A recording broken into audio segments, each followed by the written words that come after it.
أعوذ بالله من الشيطان الرجيم. بسم الله الرحمن الرحيم. الحمد لله رب العالمين، وأفضل الصلاة وأكمل التحيات على سيد السادات سيدنا محمد وعلى آله وصحبه أجمعين. İnşallah bugünkü sohbetimiz ne olmamamız lazım, ne olmamız lazım. Sohbetimizin ana konusu. Ne olmamamız lazım? Ne olmamız lazım? İnşallah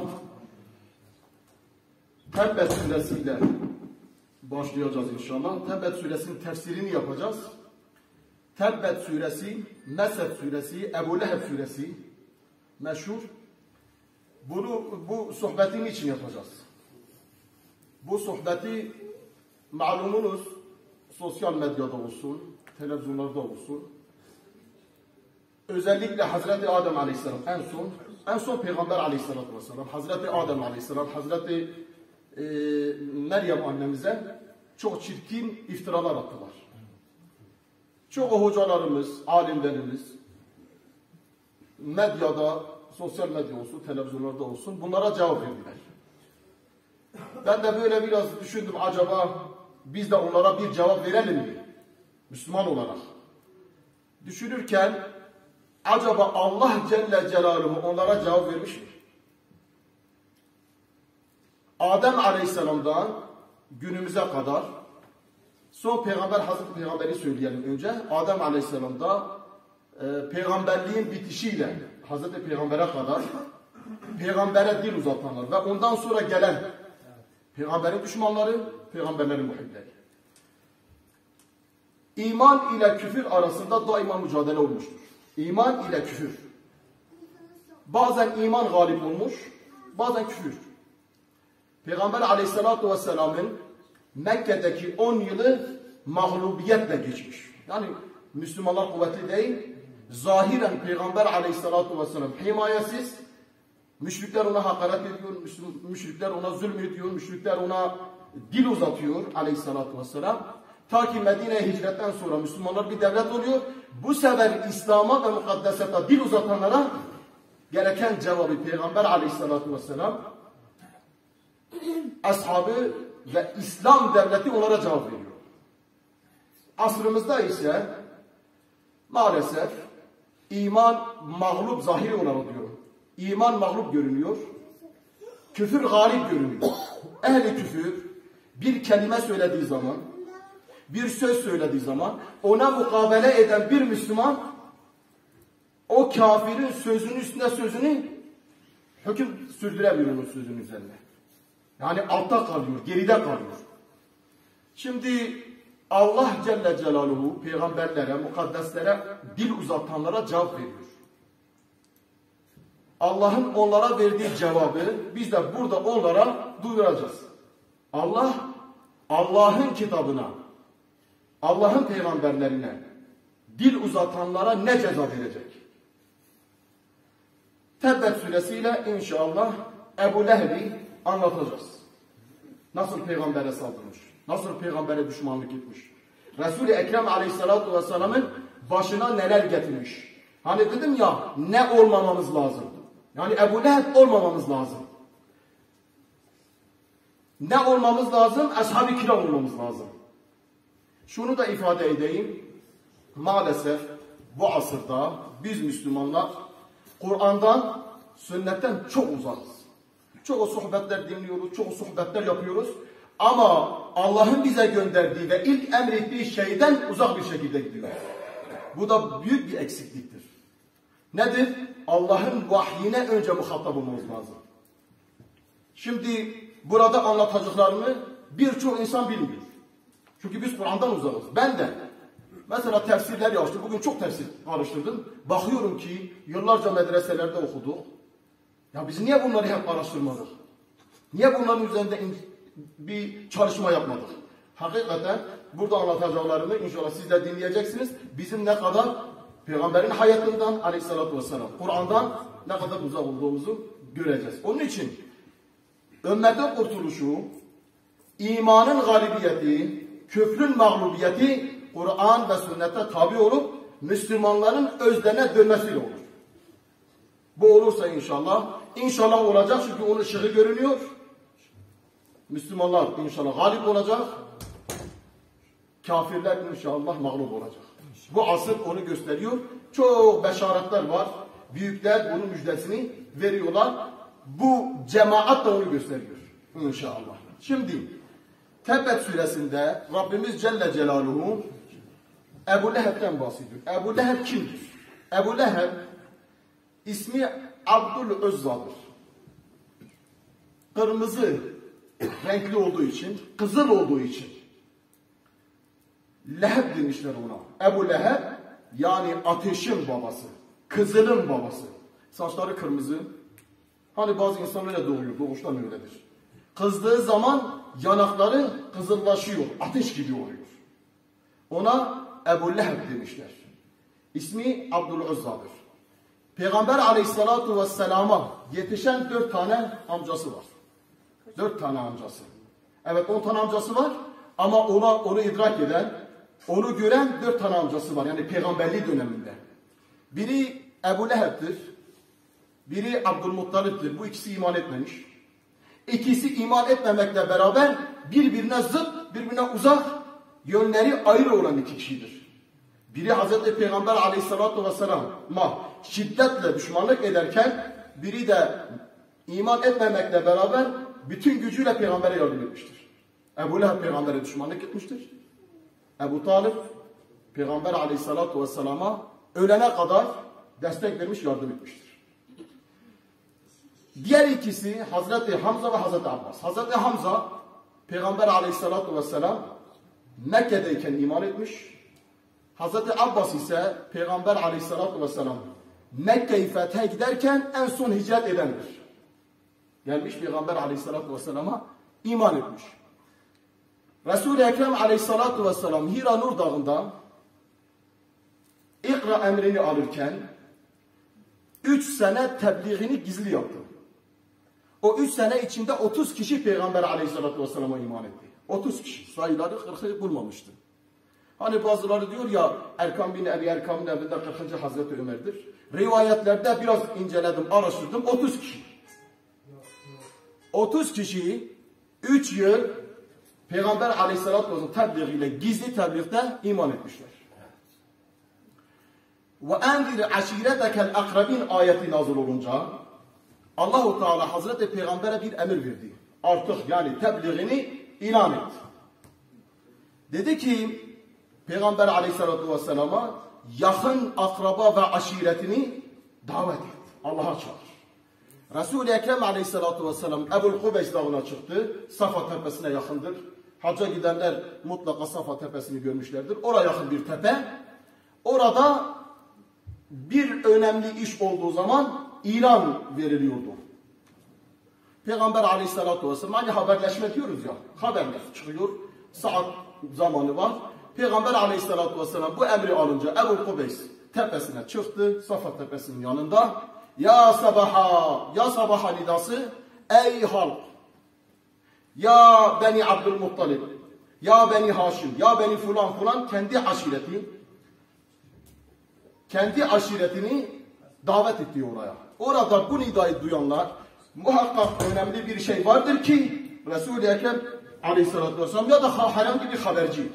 Önemli bir mesele var ki orada o haberi veriyor. Giden zaten gidiyor, gitmeyen de bir adamını gönderiyor. Gidin bakalım ne oluyor.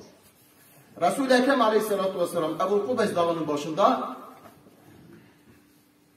diyor ki ey Mekke ehli ben şimdi size desem şu dağın ardında bir ordu toplanmış geliyor. Mekke'yi işgal edecek. Kadınlarınızı cariye, çocuklarınızı köle, erkeklerinizi esir edecek. Mekke'yi tarumar edecek. İnanır mısınız?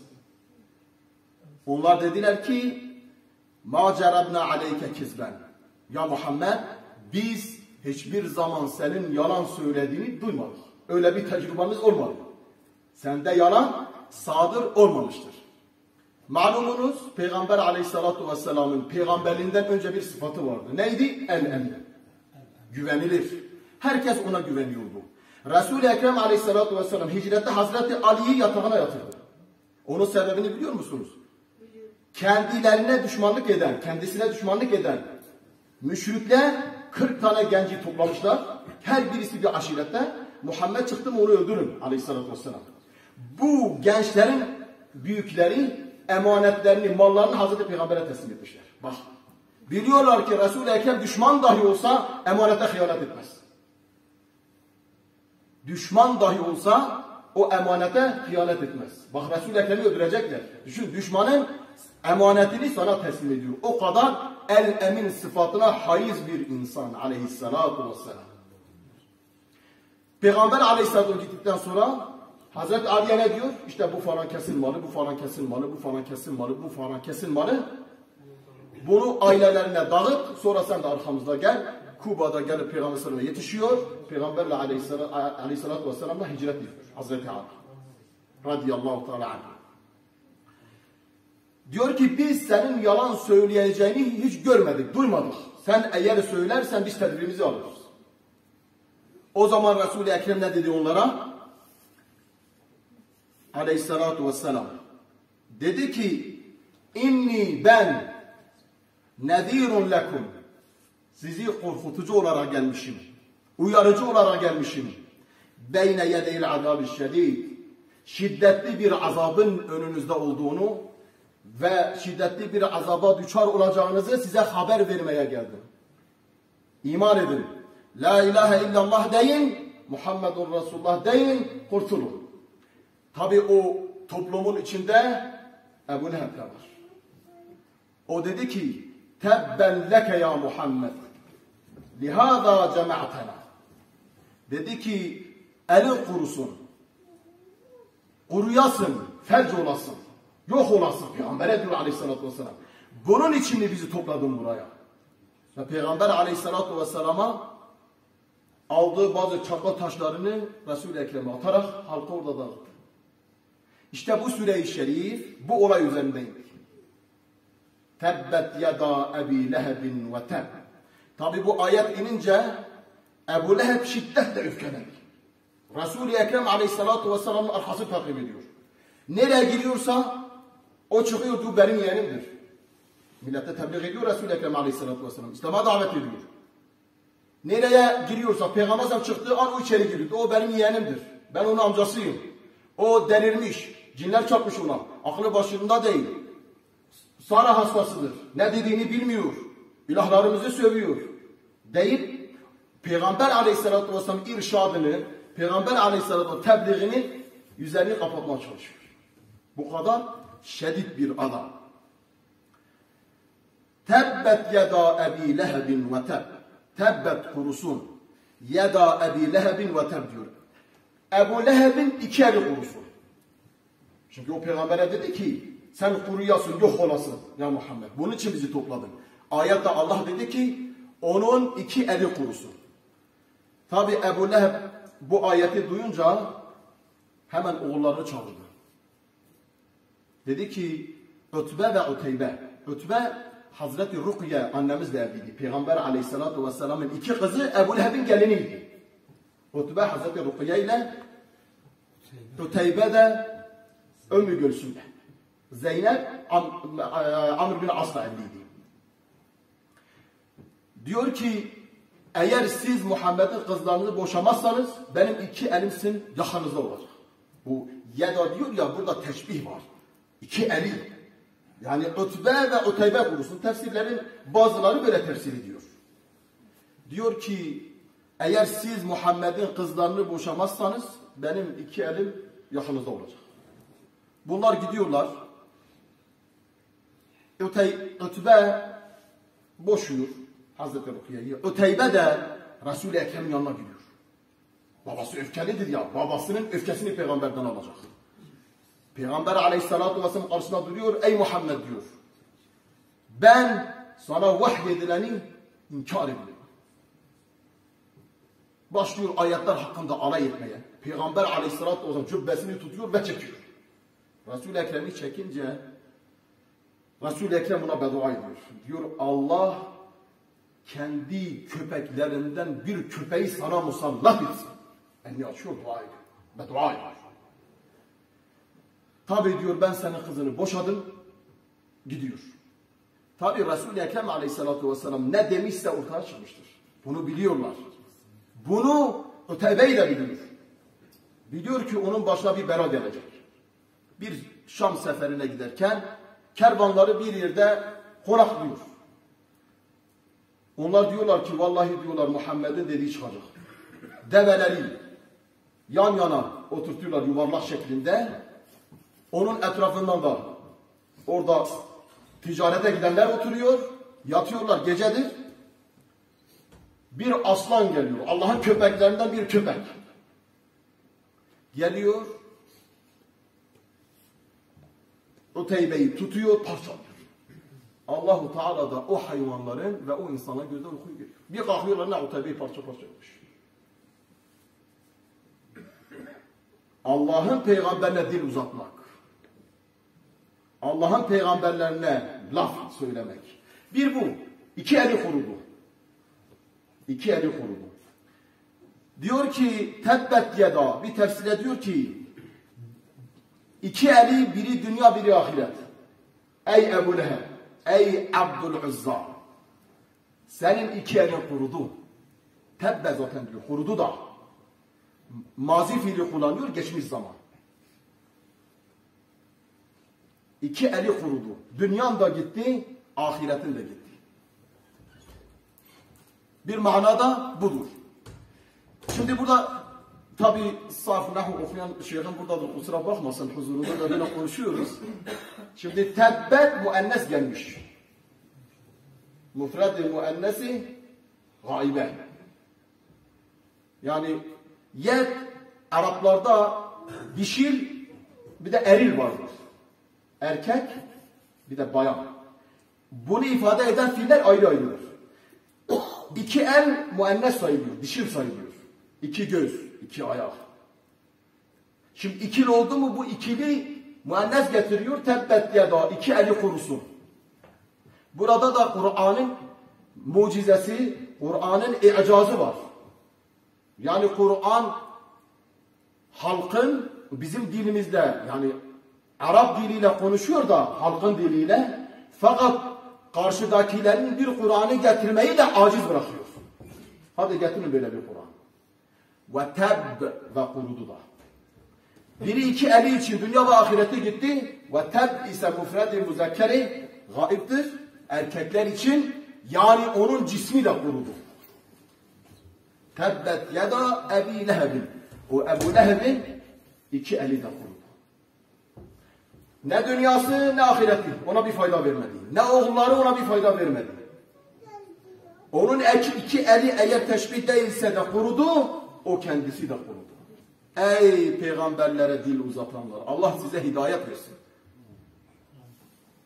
Ey Hazreti Meryem annemize dil uzatanlar, ey Peygamber aleyhissalatu vesselama dil uzatanlar. Bakın Ebu Leheb'in akıbetini. Onun için Allah Celle Celaluhu Abdülüzzâ ismini, şahsın ismini kullanmamıştır. Onun lakabını kullanmıştır. İşte bu sıfatta olan adamın eli kuruyacak, dünyası da ona fayda vermeyecek, ahireti de ona fayda vermeyecek ve o alevli bir ateşe girecek. Ayetin devamında onu söyleyecek. Ma agna anhu maluhu ve ma keseb. Ma agna anhu maluhu. Onun malı ve ma keseb ve kesb ettiği, çalışıp elde ettiği ona bir fayda vermedi. Yine müfessirler bu ma üzerinde duruyorlar. Diyor eğer ma-i nafiye ise nefi edatı. Ma agna anhu maluhu ve ma keseb. Onun malı ve kesb ettiği ona bir fayda vermedi. Burada ma-i istifhamiye de söyleyenler var. Soru edatı. Allah soruyor bize. Ma agna anhu. Ma'yı uzatıyoruz. Ma agna anhu maluhu ve ma keseb. Soru soruyoruz. Onun malı ve onu kesbettiği ona ne fayda verdi? Bedir Savaşı olmuş. 70 tane müşrik öldürülmüş. 70 tanesi esir edilmiş. Mallarına el konulmuş. Müslümanlar seviniyor. Allah yardım göndermiş. Müşrikler hezimete uğramış. İşte burada tefsirin manası budur. Ebu Leheb çiçek hastalığına tutulmuş. Allah bir illet vermiş. Öyle bir illet ki vücudu paramparça oluyor. Hiçbir çocuğu ona yaklaşamıyor. Okuda yaklaşamıyorlar. 7 gün sonra ölüyor. Sudanlı köleleri çağırıyorlar. Ayağına bir ip bağlıyorlar. Onu çekip götürüp Mekke'nin dışında bir çukura atıp üzerine taşı atarak toprağı doldurup gidiyor. Ma agna anhu maluhu ve ma keseb. Mekke'nin siyasetini evren çeviren adamdır. Mekke'nin siyasetini evren çeviren adam. Mekke'nin zenginlerinden de biri. Ma agna anhu maluhu ve ma keseb. Onun malı, onun kesbettiği ona bir fayda vermedi. Allah-u Teala ayetin devamında diyor ki seyesla naren zâte leheb. Seyesla, sil ve sevfe geleceği ifade eden, sevfe gelecek zamanın biraz uzun bir zaman olduğunu, sin ise yakın bir zaman olduğunu ifade eder. Seyesla, gelecekte atılacak yakın bir zamanda. Naren bir ateş ki zâte leheb. Alevlendirilmiş, tutuşturulmuş bir ateş. Öyle bir ateşe atılacak. O Ebu Leheb. Ondan sonra şimdi onun eşinden bahsedecek. Burada Allahu Teala bir erkeğin Allah'ın ayetlerine, peygamberlerine, salihlerine, mukaddeslerine dil uzatanın halini anlatıyor. Şimdi bayanın halini anlatacak. Bir bayan bu. Öyle olmadı mı? Birkaç tane sanatçı adı altında çıktılar. İşte Allah onlardan bahsediyor. Evet, şahıs bir kişi gösteriyor. Biz şimdi bir şahstan bahsediyoruz. Ama o şahsın sıfatını taşıyan bu zalimler de aynı bu akibete düçar olacaklar. Şimdi bayandan bahsedecek. Öyleleri de çıktı yine sanatçı adı altında. Mukaddesetlerimize dil uzattılar. Peygamberlerimize dil uzattılar. Uzattılar yani biz bunu izledik. Allah onlara da cevap veriyor. Diyor ki وَاَمْرَأَتُهُ onun eşi. Onun eşi de Ümmü Cemile. Ebu Sufyan'ın kız kardeşidir. Harb'ın kızıdır. Ebu Sufyan'ın kız kardeşi.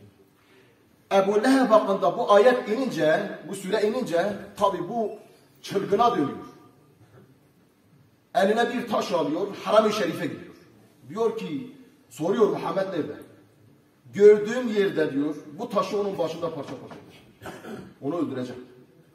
Diyorlar ki Haram-ı Şerif'e. O kızgınlığıyla, o hırçınlığıyla Haram-ı Şerif'e giriyor. Kabe'nin yanında Peygamber aleyhissalatu vesselam ile Hazreti Ebu Bekir oturmuş.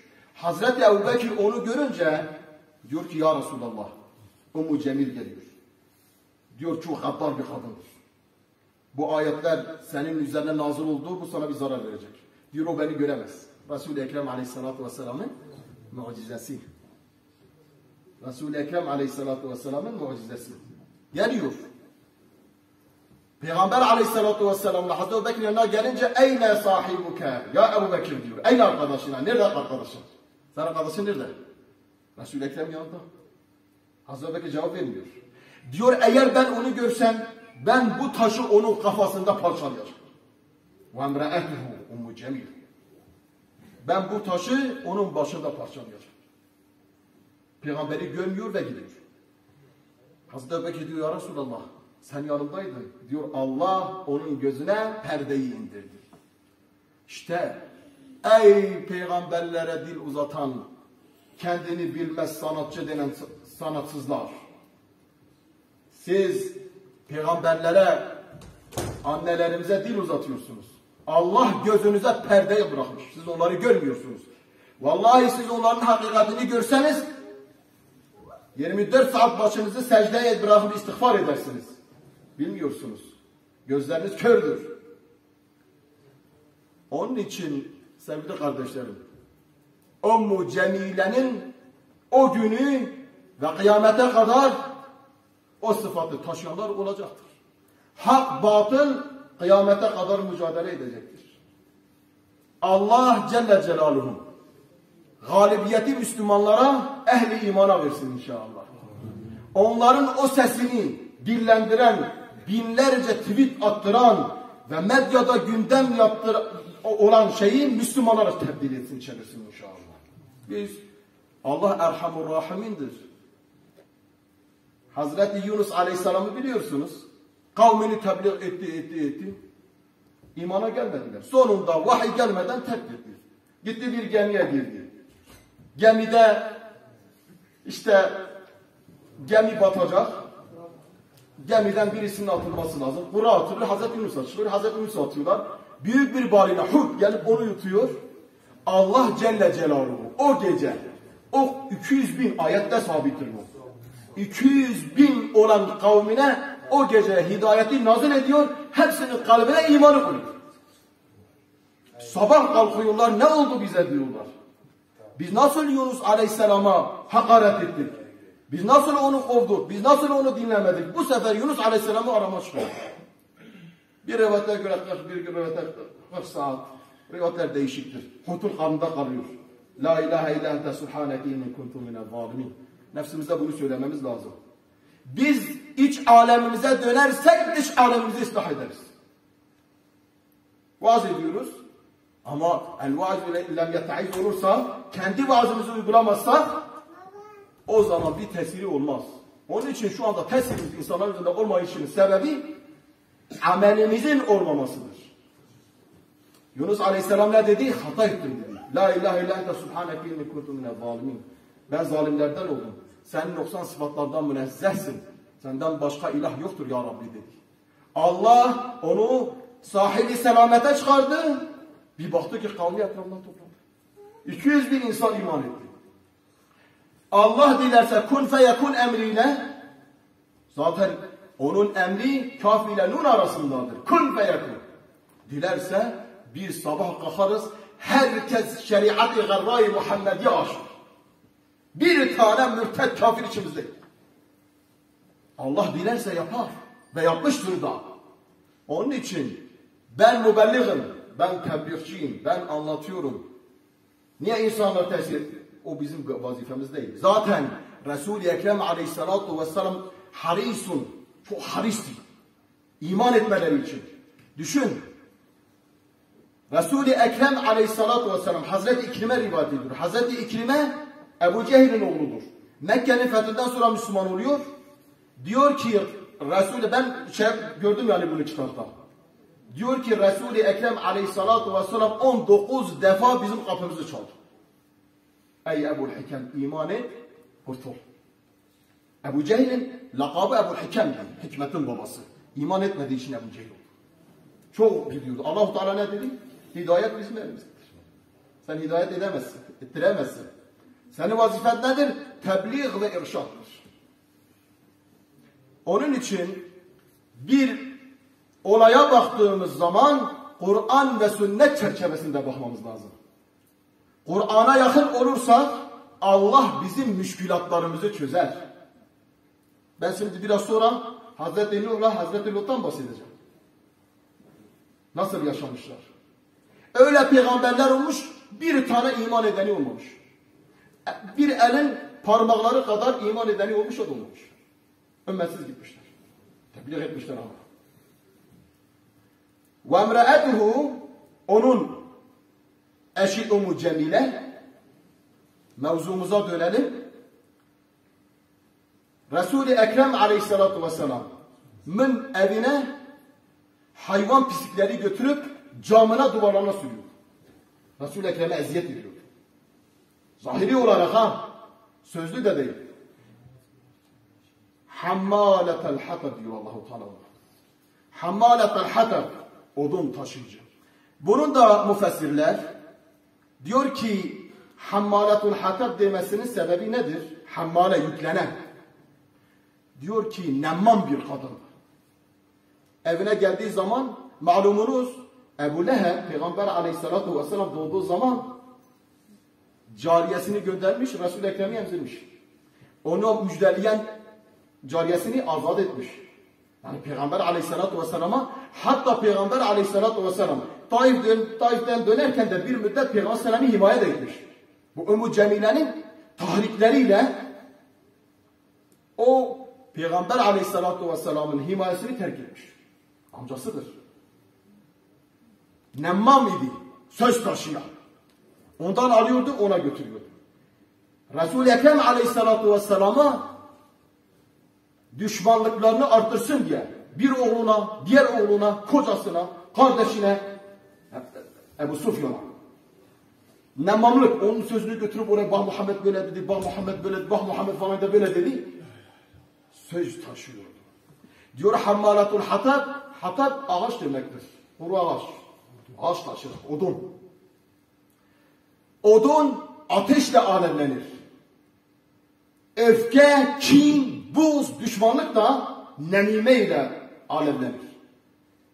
Bir toplumun içine fitne sokmak istiyorsan onun sözünü götür ona ver, onun sözünü götür ona ver, dolaştır. Müslümanların aleyhinde faaliyet ol. Sen bak bir saat içinde dergahı dağıtırsın. Allah muhafaza etsin. İşte odun ateşi nasıl alevlendiriyorsa nemamlık da böyle alevlendiriyor. Sen böyle yapıyordun he. Bu bir tefsir. Sen ateşte öyle yanacaksın. İkincisi diyor ki Ummu Cemile Mekke'nin en şahsiyetli kadınlarındandır.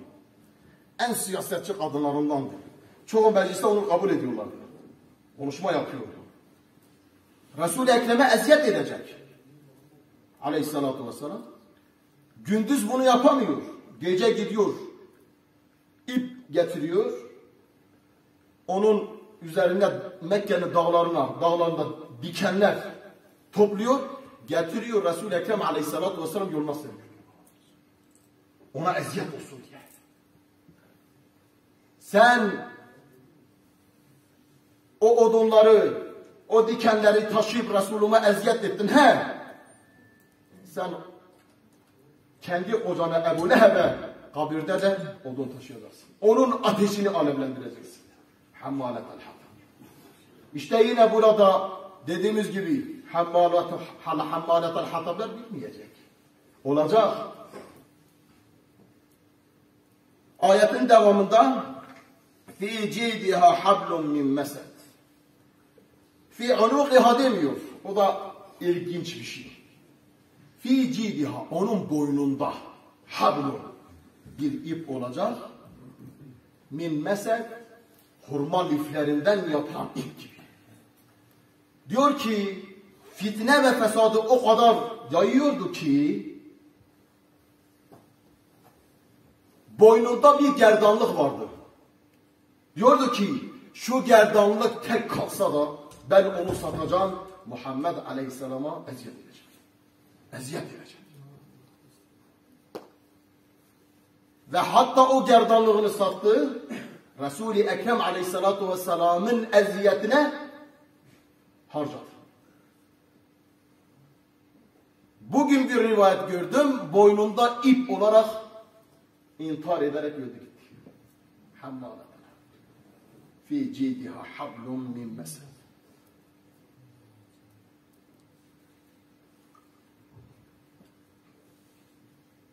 Aleyhissalatu vesselam. Zamanınız var değil mi?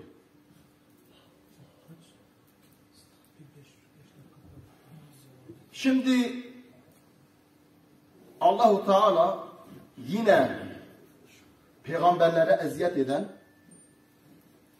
iki kadından bahsediyor. Bir de Hazreti Meryem'den bahsedeceğiz. Namusunu nasıl muhafaza ettiğini Allah'ın ayetiyle. İki bayandan da bahsedeceğiz. Salih. Şimdi adam diyecek ki ya işte kadınlar böyle midir? Çok salih kadınlar da var. Eş'ari mezhebine göre kadınlardan peygamber gelir. Ama tebliğle vazifeli değiller. İşte Hazreti Meryem. Bizim akidemiz. Ehl-i sünnet vel cemaatın eş'ari kolu. Diyor ki kadınlardan peygamber gelir. Hazreti Meryem'e Ruhul Kudüs görüşmüştür. Daraballahu meselen. Allahu Teala size misal veriyor. Lillezine keferu, o inkar edenlere. İmra'ete Nuh. Nuh'un karısını örnek veriyor. Nuh'un karısı ne yapıyor? Diyor ki Hazreti Nuh gemi yapma emrini alınca onun hanımı başına geliyor. Bu çölün içinde Bu çölün içinde tufan mı kalkacak, su mu çıkacak, her şey yok olacak, arayı diyor.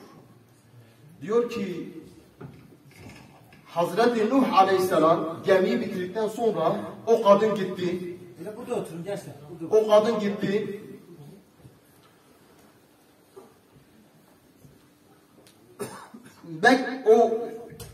Hazreti Nuh'un kavmine dedi ki Nuh'un gemisini engellemek için size bir fikir vereceğim. Nuh necasetten çok kaçıyor. Siz hayvanlarınızın ve kendinizin necasetini, kanalizasyon pisliğini götürüp gemiye dökün. O da bizimle beraber helak olsun. Madem doğru söylüyorsa. Bak şeytani fikir üretiyor kavmine. Geminin içini pislik doldurdular. Hazreti Nuh geldi şaşırdı. Ya Rabbi dedi ne olacak? Ne olacak? Allah-u Teala onun kavmine bir illet verdi. Nuh Aleyhisselam'ı kurtaracak Allah Celle Celaluhu. Bütün kavmin bedenlerinde yaralar çıkmaya başladı. Birisi eline almış bir teneke pislik dökecek şeye. Hazreti Nuh'un gemisine. Gemiye dökünce içine düşüyor. Tabi vücudunda yaralar var. Çıktığı zaman bakıyor ki yaralar iyileşti. Kavmin içine geliyor. Kavm diyor ne oldu size? Sana ne oldu? Nasıl iyileşti? Diyor ki valla ben o pisliğin içine düştüm. Herkes bu sefer korla. Kendini pisliğin içine atıyor. Allah peygamberini kurtaracak. Allah müminleri kurtaracak. Senin üzerine pislikler atmışlar. Sana iftiralar atmışlar. Sana laf söylemişler. Aleyhinden konuşmuşlar. Peygamberin aleyhinden konuşmadılar. Peygamberin gemisine pislik döktüler. Allah o pisliği temizleyecek. Müminleri temize çıkaracak. Celle Celaluhu. Ve gemiyi tertemiz ettiler. Allah-u Teala tufanı kaldırdı. Nuh kurtuldu. Ale nebine aleyhissalatu vesselam. Onun hanımı ve onu inkar edenler helak olup gittiler. Allah peygamberlerini alaya alanlar, onlara dil uzatanı hidayet etsin diyoruz. Ama eğer hidayetleri yoksa Allah onları helak edecek. Vaat ediyor işte helak etti. Bir de Allah diyor ki وَمْرَأَةَ لُوتٍ Lut'un hanımından da bahsetti. Lut'un hanımı ne yapıyordu? Odasında 2 baca yapmıştır. Birileri Lut'un evine gelse diyordu ki kavme eğer ben sağ sobayı diyelim bacayı yaksam duman çıktığı zaman bilin ki Lut'un misafiri var. Gelin. Livata yapıyorlardı. Şunu da ifade edeyim. Bu asırda Hazreti Adem'den günümüze kadar işlenen bütün cürümler şu anda işleniyor. Hazreti Peygamber Aleyhisselatü Vesselam'ın hürmetine Allah bu ümmeti bu toplumu helak ediyor. Bu Allah'ın bir lütfüdür. Hasf olmuşlar, yerin dibine batmışlar. Bunu ayetlerde görüyoruz. Ve geldiler, kapısını çaldılar. Baktılar ki gencecik, 2-3 tane genç. Tabi melekler diyorlar. Bize verin dedi Lut'a. Lut Aleyhisselam dedi ki ben kızlarımı size nikahlayayım. Beni bunların da rezil etmeyin. Melekler dediler ki biz melekiz. Gecenin bir yarısından çık, arkana bakma. Allah onları helak edecek. Ve bu işi yapanlar 33 kişi. Livatayı yapan 33 kişi. O tedbir etmeyenlerle beraber onlar da helak oldu gittiler. Lut ve Lut'a iman edenler kurtuldu. Kâneta bu 2 bayan tahte abdeyni min ibadina salihayn. 2 salih kulumuzun yanındaydılar. Hazreti Nuh salih bir zattı. Peygamberdi. Hazreti Lut salih bir peygamberdi. Ve Allah bu 2 bayanı bunlara nasip etmiştir. Ama o 2 bayan hidayet Allah onlara nasip etmemiştir. O peygamberlerin aleyhinde çalıştılar. Ve helak olanlarla beraber onlar da helak oldular. فَخَانَتَهُمَا O 2 tane bayan da 2 peygambere ne yaptılar? Hıyanet ettiler. فَلَمْ يُغْنِيَ عَنْهُمَا مِنَ اللّٰهِ شَيْئًا Onlar, o peygamberler onlara bir fayda vermedi. Çünkü hidayet nasip olmamıştır. Burada şunu da söyleyeyim. Kim olursan ol. Kimin oğlu olursan ol. Bak biraz önce kimden bahsettik? Ebu Leheb, peygamberin amcası. Peygamber ona bir fayda verdi mi? Peygamber Aleyhisselatü Vesselam ne dedi? Ya Fatıma radıyallahu teala. Ahiret için azık hazırlan. O gün benim sana bir faydam olmayacaktır. Ne zaman fayda olur? Ahirete azık hazırlarsın. Onun için nesep ne zaman faydalıdır? Nesep ne zaman takva ve salahat üzerine olursa o zaman faydalıdır. Onun için Bilal-i Habeşi bir köleydi, Habeşliydi. Ama Allah ona öyle bir izzet verdi, Kabe'nin üzerinde ezan okudu. Ebu Leheb peygamberin amcasıydı. Peygambere iman etmedi. Mesel suresi, Tebbet suresi, Leheb suresi Muhammed nazil oldu. Vakile denildi ki udhilen nâre, ateşe girin me'ad dâhilin, ateşe girenlerle beraber ve ateşe girirler. Nuh aleyhisselam ise Nuh aleyhisselamın karıları. Bir ayet vardı, onu da okuyayım böyle bitireceğim. وَضَرَبَ اللّٰهُ مَثَلًا, yine ayetin devamıdır, yani sürenin devamı. وَضَرَبَ اللّٰهُ مَثَلًا, yine Allah-u Teala bir misal veriyor. لِلَّذ۪ينَ آمَنُوا, bu sefer iman edenlere veriyor.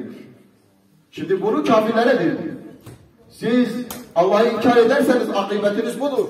Tebet suresinin manası zaten budur. Ne olmamız gerekir? Demiştik ya, İmre-ete Firavun, Firavun'un hanımı, Asya annemiz, işkencelerle ne yaptılar? Onu şehit ettiler. O yine imanından dönmedi. İz kâlet, dedi ki onu şehit ettikleri zaman, Rabbi ibnili indeke beyten fil cennet. Ya Rabbi, cennette bana bir ev ver. Ve neccini min firavune ve amelihi. Firavun ve onun amelinden beni kurtar. Şimdi biz de bunun duasını yapacağız. Ya Rabbi, sen bizi zalim idareciler, zalim yöneticiler, zalim kavimlerin şerrinden bizi muhafaza eyle. Cennetinde bize ev ver ya Rabbi. Bize kudretini, azametini görmeyi nasip eyle. Dua edeceğiz. İşte onun duasıdır bir müminenin. Ve neccini minel kavmi zalimin. Beni zalim kavminden kurtar. Ya Rabbi, sen ümmeti Muhammed'i bu asırda zulümden, hakaretten kurtar ya Rabbi. Dua edeceğiz bizler. Bu büyük annemizin duasıyla. Bir de şimdi son cevabı söyleyeyim. Hani Meryem annemize dil uzattılar ya. Allah-u Teala Meryem annemizin temiz olduğunu bize ifade ediyor vahiyle. وَمَرْيَمَ بِنَّةِ عِمْرَانَ. İmran'ın kızı Meryem'den de bahsediyor. اَلَّتِي اَحْسَنَتْ فَرْجَهَا. Irzını, namusunu muhafaza eden o bayandan da bahsediyor. Hani o zalim demişti ya, haşa. Hazreti Meryem annemiz de şöyledir şöyle. İşte Allah senin bu sözünü nefyediyor. Sen de Ebu Leheb'in çektiğini çekeceksin. Nasıl onlara dil uzatıyorsun? فَنَفَقْنَا ف۪يهِ مِنْ رُوحَنَا. Biz kendi ruhumuzu ona üfledik. وَسَدَقَتْ بِكَلِمَاتِ رَبِّهَا. Rabbinin kelimesini o tasdik etti. وَكُتُبِهِ kitabını tasdik etti. وَكَانَتْ مِنَ الْقَانِتِينَ. O gönülden itaat edenlerden oldu. Ne olmamamız gerekenleri söyledim. Zaman yetmiyor Allah-u Alem. Ne olmamız gerekiyor onu da kısaca söyleyeyim. Mela Reşit, iznin var. Öyle birkaç kelimeyle. Belki uzun oldu. Birkaç kelimeyle onu da Sa'd bin Amr el-Cumahi var. Malumunuz. Ben kısaca anlatacağım. Şimdi Allah-u Teala diyor vel asri. Asr'a and içiyor değil mi? Burada bir müfessirler diyorlar ki vel asri, asr-i saadet. Yani uksimu billahi, uksimu bi asr-i saadet. Asr-i saadete and olsun. Asr-i saadet nedir? Peygamberin ashabının yaşadığı asırdır. Bir tane sahabenin bir olayını anlatacağım. Şimdi biz rahat içindeyiz. Bak maşallah dergahımız açık, mescitlerimiz açık, imamlarımız hepsi camilerinde vaaz veriyorlar serbest. Suriye'de öyle değil. Arakan'da öyle değil. Doğu Türkistan'da öyle değil. Müslümanların birçok memlekette nedir? Öyle değil. Şimdi Müslümanın derdiyle dertlenmek. Sahabe nasıl? Bu Sa'd bin Amr el-Cumahi Hıms'a vali olmuş. Hazreti Ömer onu göndermiş. Hayatı uzundur. Ben uzun anlatmayacağım. Bir hikayesini anlatacağım. Hazreti Ömer Hıms'tan gelen bir ticaret heyetine memleketin fakirlerin listesini yazın diyor. Onlar da yazıyorlar. Said bin Amr el-Cumahi yazıyorlar. Bakıyor ki bu Said kimdir? Diyor, emir olan. Bizim emirimizdir, valimizdir. Emir-i fakir. Emirimiz fakir midir? Yani valimiz fakir mi? Evet, vallahi günlerce evinde ateş yanmadığını biz görüyoruz. 1000 tane dirhem yani altın gönderiyor. O gece o altınlar hepsini dağıtıyor. Yine mesele uzundur. Neyin üzerine getireceğim? Sonunda Hazreti Ömer Medine'den Şam'a tembişe gidiyor. Hazreti Said'a haber vermeden hem sayılıyor, oradaki halkı çağırıyor. Yönetici böyle olacak. Çağırıyor, diyor ki siz valiniz hakkında ne diyorsunuz? Vallahi diyor, valimiz çok iyidir ama 4 tane şikayetimiz, 4 şekilde şikayetimiz var. Tamam diyor, sizi karşılaştırayım. Çağırıyor emiri valiyi. Diyor ki halk senden 4 konuda şikayetçidir. Böyle söylesinler. Diyor ayda bir içimize çıkıyor. Diyor söyle niye ayda bir halkın ihtiyacını görüyorsun? Ayda bir gün evde kalır. Ayda bir gün. Diyor vallahi emir el-mümini söylemek istemiyorum. Ama siz yani bir suizana mahal olmasın diye ben söyleyeceğim. Benim bu elbisemden başka elbisem yok. Ayda bir yıkıyorum, o gün de çıkamıyorum. Ondan dolayı halka cevap veremiyorum. Bir battaniyeye sarılıyorum. O gün öyle geçiyor. O elbisem kuruyana kadar. Diyor ikinci, diyor gece bize cevap vermiyor. Niye gece cevap vermiyorsun? Ne olursa olsun diyor gece kimse evine gelmeyecek. Ey Said nedir söyle gece niye cevap vermiyorsun? Diyor ki ben gündüzün müminlerin işiyle meşgulüm. Gecemi de Rabbime ayırıyorum. Geceyi de ibadetle geçiyorum. Vallahi bunu da söylemek istemiyorum. Ama mecburum söyleyeyim. Üçüncüsü diyor ki haftada sabah namazından sonra güneş doğana kadar bize icabet etmiyor. Sabah namazı kılıyor gidiyor. Niye icabet etmiyorsun? Diyor ben ve eşim. Hizmetçimiz yok. Eşim de rahatsız. Sabah namazından sonra evime gidiyorum. Güneş doğana kadar bir hizmetini yapıyorum. Bir şeyler yapabiliyorsam yemek yapıyorum. Hanımın hizmetini yapıyorum. Ondan dolayı çıkamıyorum. Bu da tamam. En can alıcı, 4. mesele. Müslümanların derdiyle dertlenmek. Diyor ki bazen hani cezbe diyorlar mısınız? Cezbe vardır. İşte cezbeyi anlatacağım. Şimdi burada zikir yapıyoruz ya. Müslümanların halini düşünerek Allah diyelim. Suriye'deki o mazlumları düşünelim. Küçük çocukların cesetlerini çadırların üstüne çıkarırken onu düşünerek Allah'a diyelim. Ya Rabbi yardım gönder. Arakan'ı düşünelim. Doğu Kürdistan'ı düşünelim. Filistin'i düşünelim. Irak'ı düşünelim. Yemen'i düşünelim. Bak diyor bazen nara atıyor ve bayılıyor.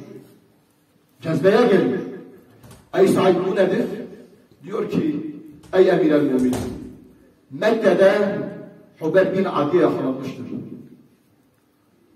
Bu olmamız gerekeni söylüyorum ha. Bu olanın bu. Onu getirip çarmıha geldiler. Ben de onun başındaydım, Müslüman değildim. 2 rekat namaz kıldım. Ve sonra döndü müşriklere dedi ki onlardan izin istemiş. Vallahi Hubeyb korkuyor diye bir zanna düşmeseydiniz ben namazımı uzatacaktım. Onun vücudunu parçalarken Ebu Sufyan başında dedi ki ey Hubeyb sen evinde çoluk çocuğun içinde olsan Muhammed Aleyhisselam senin yerinde olmasını ister miydin? Dedi başını kaldırdı, rengi sararmış, kanı bitmek üzere. Dedi ki vallahi Muhammed Aleyhisselam'ın ayağına bir dikenin dahi batmasına ben razı değilim. Ve orada şehit oldum. Ben bu sahneyi gördüm. Ben nasıl ona yardım etmedim? Bu ne imandır? Bu ne cesarettir? Allah Celle Celaluhu Said'in ve Hubeyb'in bu cesaretini biz Müslümanlara lütfetsin inşallah. Öyle dua edelim. Ebu Leheb gibi olmamak, ashab-ı kiram gibi olmak manası buydu. Onun için vel asri suresini Belaresi bize okusun bitiriyoruz. Öyle başlıyor. والعصر إن الإنسان أعوذ بالله من الشيطان الرجيم بسم الله الرحمن الرحيم والعصر إن الإنسان لفي خسر إلا الذين آمنوا وعملوا الصالحات وتواصوا بالحق وتواصوا بالصبر وآخر دعوانا الحمد لله رب العالمين وعلى نية القبول بحرمة سورة الفاتحة.